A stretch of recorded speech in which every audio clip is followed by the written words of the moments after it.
I have a class for school that starts in 5 minutes. You tell him you got a podcast. It's more important. Yeah. What do you mean a podcast? You're never going to make it in podcasting. The Two Faces for Radio Zoom Room. Tommy Jackson. Hello. Yeah, there you go. Never even thought of that. Jumping straight in, I want to kind of talk about moral of the story, right? Let's get right into music. I was listening to it yesterday, just like as I was driving around town, and I got to say, every 5 seconds in the song, there's like this siren, and you had me freaking out. I thought I was getting pulled over. I thought there was a fire truck behind me. Like, I didn't know. Siren? I kind of heard it. I don't know. I could be going crazy too. Ash is like, that's news to me. Maybe I was outrunning police officers. Who knows? I feel like, Phineas he had like a Paris. He was sitting at a cafe in Paris, and he like had his voice memo going. And so there's like in the background of Moral of the Story, there's like a Parisian cafe where a bunch of people are like speaking French, but it's really quiet. So maybe like a siren. Really? By. Maybe. So he literally just had his voice memo and made that part of the production on the song? Mm-hmm. Yeah, he's kind of got a knack for doing that. He loves to like take actual, like in a bunch of Billy's songs, he's like, there's like the drilling on her braces. He like recorded the like, and I think that's in Bad Guy. That's crazy. What? I did not know that. Yeah, it's like not that hard to do, but also you don't think to do it. So he's kind of a genius. I don't know. Well, he did a good job on Moral of the Story too. It's awesome. It's been stuck you. in my head for the past week. I gotta say, same. Thank you so much. Where are you guys at? Are you guys chilling at home, or are you? I'm at home. Jackson, he's at college. Yeah. In his good old Indiana cheap house. Yeah. Indiana. My good friend Christian French is from Indiana. Yeah. Oh, really? He went to my friend's high school. So we saw him in concert a little ago, and they like hugged. They're like, "Oh my God, yeah, it's good to see you again." It was awesome. He performed with Quinn earlier here, and so we got to go backstage and see them. I was supposed to be at that show. I was supposed to actually. Play. Yeah, that was the big because I was on that tour. You were. It was Christian French, me, and then Quinn 92, but I got strep throat. I got really sick right when we got back from the European leg of the tour, and so I missed the Indiana show. And it was at Old National, I think. Yeah. Oh, I was so upset. Anyway, it was a good show. You would have only made it better, but. Oh, thanks. You're nice. So, to someone that hasn't heard your music before, how would you describe it? Because I think it's so unique and so different than what you hear in like mainstream artistry right now. I don't know. I feel like I get asked this question fairly often, and I've never refined my answer because I don't really know. I'm incredibly inspired by old records. I just listen to mostly old shit. Can I curse? Sorry. I listen to you're fine. Who cares? Yeah. Okay. Listen to a lot of old shit. And just, like Brian Wilson's with Pet Sounds and Tom Petty, and I think a lot of that inspires a lot of what I'm doing now. I don't think I'm trying to be different, like innately different than everybody else. It's just sort of like the music I like. It ends up being kind of different, but I don't really know how to describe it. I'd say it's still very pop. Yeah. But I don't know. I don't know. What would you say? I was working. Tommy? I mean, I kind of feel like it kind of fits into a Billie Eilish type new wave of pop sound. Not to compare you to anyone, but like there's just times where like I forget what record it was that I was hearing the other day, but you were like just literally talking over the beat, and then you bring it back in, and it just sounds like it just comes together. Like I don't hear Dua Lipa or really any pop artists really doing that. It's all musical, but you really tie in a story and kind of make it more of a focus on songwriting as opposed to, you know what I mean? I'm kind of going all over the place with this. That's nice. Well, you see how hard it is to answer this question. Yeah, I can see. I think you hit the nail on the head with the songwriting or storytelling. That's definitely an important, like, singer-songwriter as a genre. If it's a genre, that's definitely in there. But yeah, thanks for saying that. How was Niall's part? Was that written by? How was that written with this whole songwriting thing we're going with? Moral of the story. It's been what we did it in the middle of all of this craziness. So we got on a FaceTime call at like 5 a.m. in the morning. It wasn't even planned. He was trying to record. I happen to wake up every morning at like 5 just because I'm weird and I like getting up early. I find that people expect less of me that early in the morning. So I like that, like I can wake up and be like alive without anybody like texting me or be like, can you do this thing for this other thing? And my brain's going all over the place. What question am I answering? With Niall, writing Niall's part of Moral of the Story. Thank you. This is my third cup of coffee. There you go. Niall. So yeah, I woke up at 5 and he texted me and he was like, I'm having a really hard time recording your second verse. Like he was trying to sing the second verse as it was originally written, as I had originally written it. And he's like, I'm having a really hard time with this timing because like you were talking about, Tommy, it's like, remember when we painted our house just like my grandparents did? So romantic, and it's like very talky and not very singy. And he was like, I can't do it. And I was like, why don't we just scrap it? It's cooler if you write your own part anyway. So we got on the phone and I basically just watched him write the second verse because I was like watching the guy in action. Yeah. It's Niall Horan in my living room on my phone. Why do I even have his number? That's so crazy. So yeah, that's about it. And watched him. It was about in a half hour he had finished writing the second verse and it sounded amazing. And he sent vocals over later that day and it sounded amazing. That's crazy, just like that. Yeah, it's pretty easy. Surprisingly. It's not always that way. But this one. That's awesome. So at what point in your life did you decide to really go this route? Because I know you went to Berkeley for college, right? Yeah. So were you doing pop music then, or like were you songwriting then like you are today, or was it completely different? I was writing a lot. I was always trying to get my roommates to listen to my songs that I was writing and be like, guys, listen to this. Those are super cool, right? And they'd be like, yeah, it's fine. Yeah, whatever. Like, I got to go to class. Like, no one gives a shit. Right.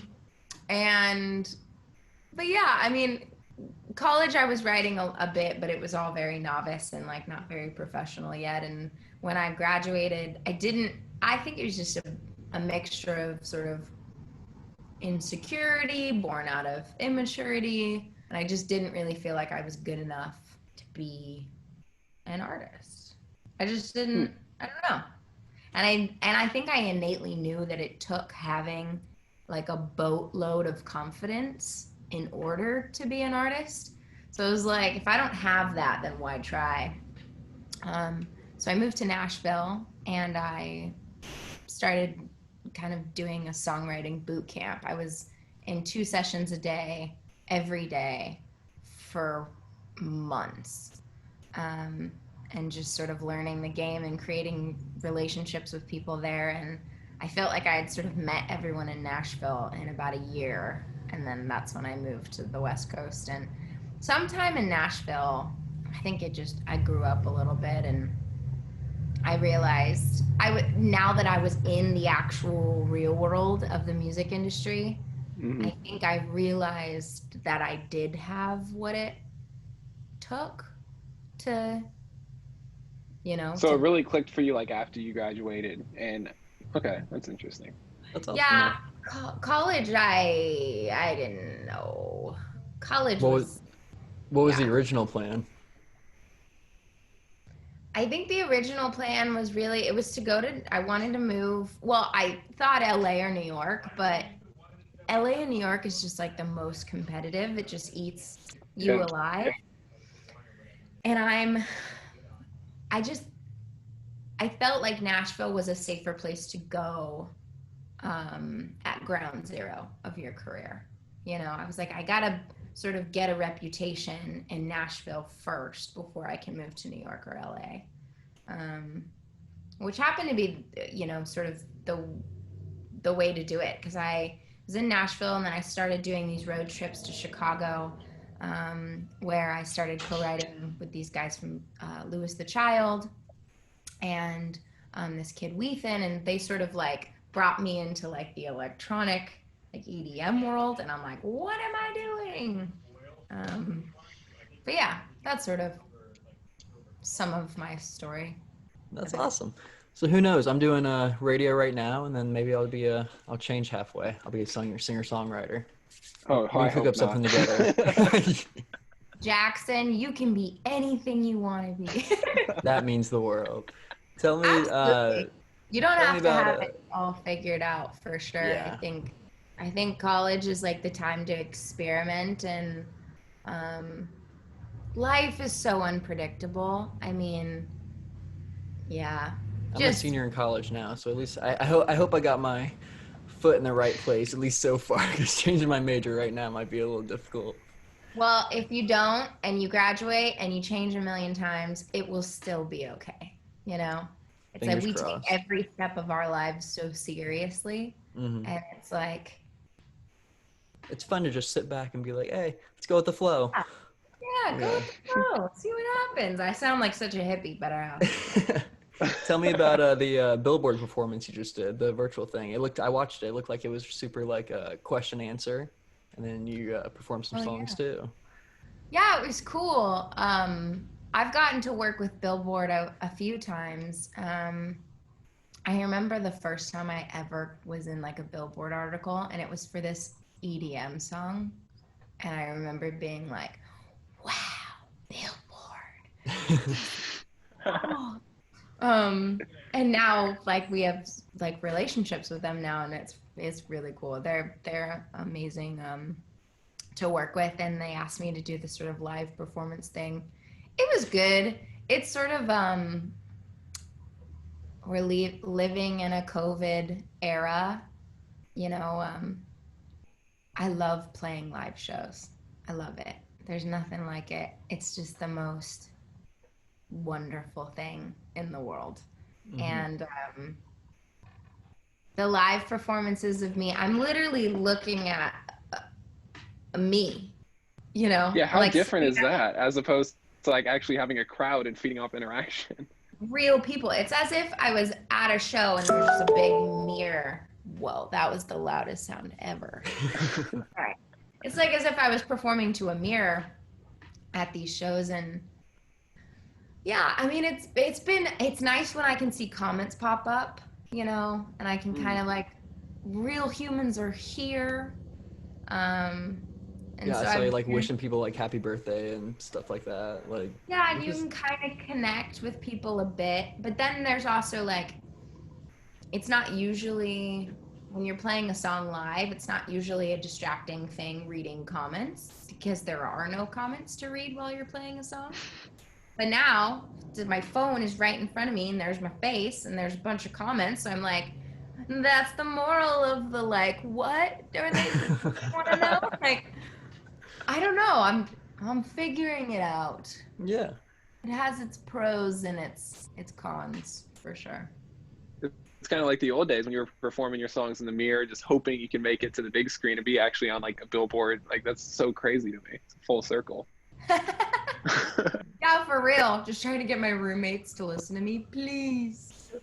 And now you got everybody listening to you. Yeah, that's pretty cool. And your new song, Save Myself, which literally just came out. Talk to me a little bit about that. Yeah, it's sort of the coveted follow-up record to the moral of the story. And there was a little bit of sort of stress and anxiety around that at first. But as far as you wanting to like share your story or something like that? More so just, hey, you just had a really successful song. Oh. How you gonna live up to it, you know? Gotcha. And Yeah. I think that's sort of with anything in life when you have a moment of success, or like down to something is, you know, in school, if you get a really good grade on something and then like the next time you're like, I just am not gonna live up to that. That was like that was an anomaly, you know? I'm in a good Always place trying to because I outdo usually set my yourself. expectations pretty low. What was that?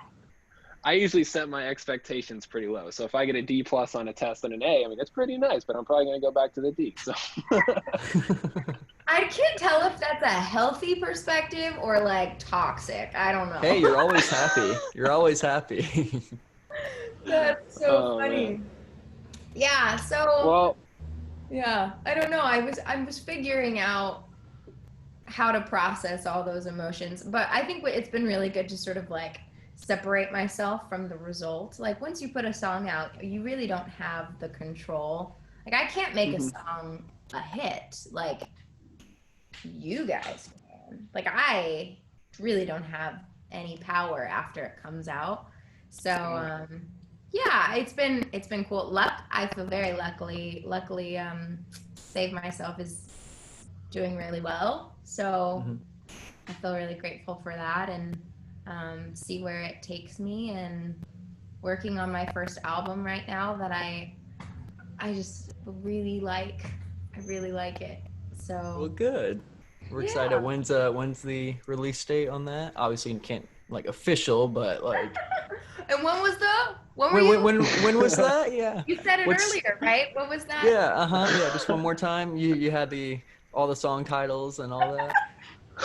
End of the year? I just don't even know myself because we're not done writing it, and it's close. I feel there. I could see the album being mostly done by the end of this month. Nice. But I has also quarantine affected the writing process? Is that like killing the inspiration, or is that actually helping come up with more ideas? Well, I haven't been in sort of like a grind every day, write a song every day. Like that's not how I run my life anymore. So I sort of just write when I'm inspired, and it's usually about 2 songs a week, and I'll go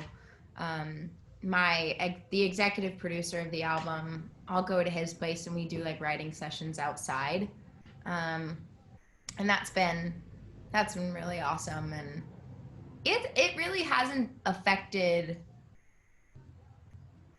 me it hasn't affected the writing that much, honestly. I think it's just affected the ability to write with people in person all the time. But otherwise, like mentally, I'm in a pretty solid space. So I feel I'm pretty much inspired. I'm inspired often. Yeah. Well, awesome. We got us all excited to listen to it. I've been the most rambly out of every interview I've ever done. I feel like this is the most rambly I've been. No. So thank you. I mean, love it. I mean, this is for our podcast anyway, so more rambly, the better. Amazing. Yeah. Well, thank you so much for joining us. I know you probably got some other stuff to go do, and really appreciate it. Oh, hopefully we'll see you in Indy and you won't have a strep throat. Yes, please. Yeah, absolutely. We're already talking about, touring next year, and yeah, I see you guys. You're out. Hey, there we go. We'll be there. Yeah. All right. Good. We'll show you around. Thanks for talking, guys. Yeah, see Bye. ya. Thank you. All right, Bye. bye.